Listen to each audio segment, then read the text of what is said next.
This weekend I watched the documentary The Meat Lobby, How the Meat Industry Hides the Truth. And it is about how bad nitrite curing is and that it leads to cancer. So that is the question. Does is this documentary correct? Does it really lead to cancer? Um, is processed meat something that we should avoid at all cost? Let's first very quickly, as we delve into this issue, look at the benefits of processed meats. Processed meats, number one, last longer. You can prepare it, you can put it in the refrigerator, and it will last for several weeks, compared to fresh meat that will last a week max. The second one is then the convenience factor of the fact that you can pop some hot dogs in the buns for your kids, warm them up, and they have a nutritious meal. The next one is that it protects us against pathogens. That really leads from the thing that I said, that it lasts long in the refrigerated conditions. Why? Because it's been treated against microorganisms, which spoils the meat. So it not only treats against the microorganisms that spoils the meat, but also protects us against pathogens, very serious pathogens that can get us extremely sick. And the last thing is that processed meat is extremely tasty and is something that I enjoy. So, having said all of this, the question still remains, is it bad for us? The next question we must look at is the question of what is curing.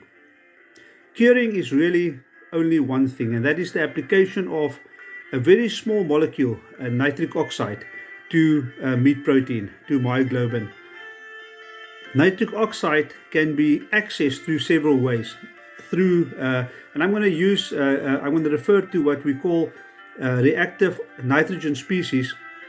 One of those species is, for example, nitrate, which is NO3 minus. But for just ease, I'm just going to refer to it as NO3. But understand that I'm talking about the ionic compound and not the molecule. But I'll refer to it as NO3. So one of the ways that we can access nitrogen to get to nitric oxide, nitrogen and oxygen, one atom nitrogen, one atom oxygen, joined together in one molecule, we need nitrogen, right? The nitrogen we can get from saltpeter or NO3. We can get it through sodium nitrite, NO2, which is the main way that we get it today in meat curing. But we can also get it from ammonia, NH3. Again, you can see the nitrogen, right? We can even get it through a protein, an amino acid that we find in protein, which is packed with nitrogen, arginine. In arginine and in ammonia, you have the nitrogen without oxygen, and so you need an oxidation reaction to get to the nitric oxide. If we start with NO3 nitrate, it can be reduced, or it's reduced in every single instance through bacteria to NO2. So it strips off one of the oxygen atoms and we're left with only NO2. NO2 can then be changed through chemical means or through bacterial means to nitric oxide. But we want access to the nitrogen that is reacted with oxygen to form nitric oxide. And when we talk about nitrite in curing, it is the only reason why we use nitrite is because nitrite is the source of the we are after the nitrogen, right? Not the nitrite itself. The NO2 doesn't cure the meat. The NO2 yields the nitric oxide, which cures the meat. Nitric oxide then is a broad spectrum bactericide or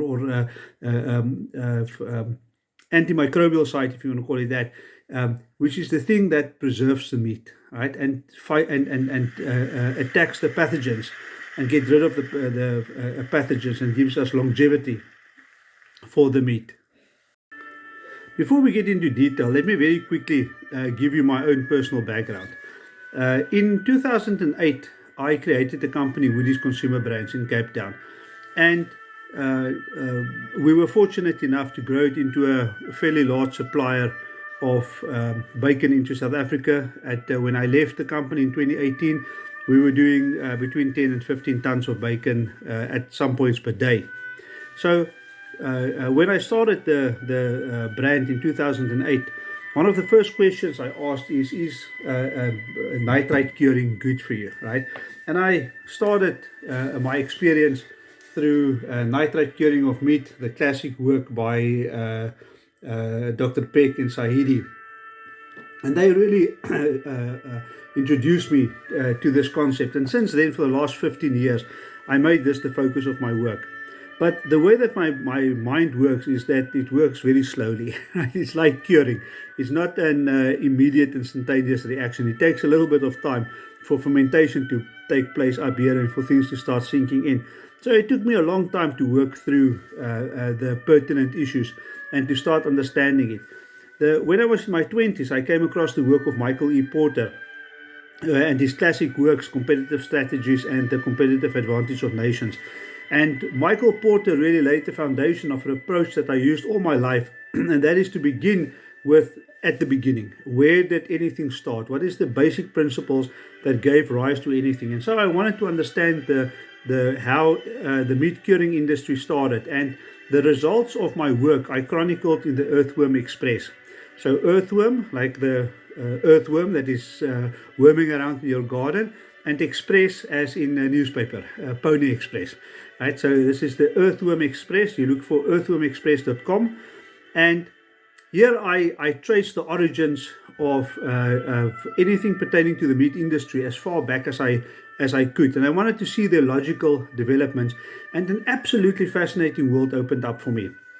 From this, then, I wrote this into a story format, Bacon and the Art of Living. So you can also look for Bacon and the Art of Living.com. It is also hosted in the Earthworm or on the EarthwormExpeess website. There's only 3 heading tabs on the EarthwormExpeess. It is the EarthwormExpeess itself, which is just a welcome letter to the readers and introduction to the blog. There's a menus page with all the articles that I've written over the years, and anything that I still do, I post there, and you can see it under the menus page. And then the Bacon and the Art of Living, where I chronologically try and set out I try and make it interesting way for the reader and carry them along from the time where nitrate curing was invented or discovered. So when I started in the industry, my big quest was to make, my goal when I started Woodies in 2008 was to create the best bacon on earth. Then I came across this whole issue of nitrate curing, courtesy of Peg and Sahidi from Nitrate Curing of Meat. And my focus changed a little bit to try and understand this matter, and I set out to try and find a way, which Peg and Sahidi also wanted to do, and they make it clear in their book, to find a way to cure meat without nitrogen. So the quest I was on was to find out how we can do curing without nitrate. What I discovered over the years is that this is really a fool's errand. I realized the physiologically important role that nitrogen has in our lives as human beings. It is essential to life. As oxygen is essential to life, nitrogen is essential to life. And not just nitrogen, but these 3 reactive nitrogen species, NO3, NO2, and NO, are physiologically absolutely essential for human life. And so what I discovered, which was the real discovery of my life, is that this process of curing, which is so vilified by people for example, from the documentary that I quoted, which is the impetus to this short little series that I want to present, what they don't understand is that curing in a most beautiful way mimics the processes that are the natural processes that our bodies use every single day to protect us against pathogens. Our bodies start with nitrate, with NO3. If we don't get enough NO3 from dietary sources, which we get from leafy green vegetables, things like cured meats, and from water, for example, if we don't get enough of this, it will create it from L-arginine, right, in our bodies, and it pumps it through our saliva glands, for example, into our mouths. In our mouths, there are present at any point in time probably up to 500 times more NO3 than what the World Health Organization recommends our daily intake of NO3 to be. That alone tells you that we are getting the science and the logic behind this thing completely wrong. In our mouths, then, the bacteria which occurs under our tongue converts the NO3 into NO2, and the NO2 chemically in our mouths are converted into NO, so that while we eat food, and if there's pathogens in our food that we're eating, it is the first defense against those pathogens in our mouth already. Then when we swallow it, that process continues. There's NO3 in our stomachs, which is converted back through bacteria into NO2, which is converted into NO, which then attacks it's a broad spectrum bactericide. It attacks the bacteria, and it's also a viricide. And this continues in our body. Even it plays, nitric oxide plays a whole host of absolutely essential physiological responses that we have in our body. When we have a cardiac event, for example, nitric oxide is released in mass, generated instantaneously in our body, right? And so this much vilified and maligned process is essential to life. So instead of vilifying it, I realize that this is absolutely beautiful. And I marvel at the fact that within curing of meat, we managed to stay so close to something that is mimics a physiological process that we have in our body. It is something that absolutely amazes me.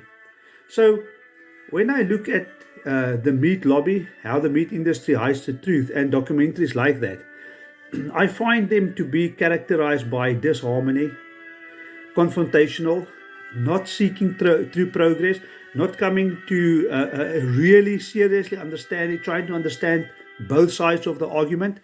And there's really no both sides of the argument here. There's only one side of the argument, right? Not seeking progress, no respect. If I look at watch that I will encourage you to watch it.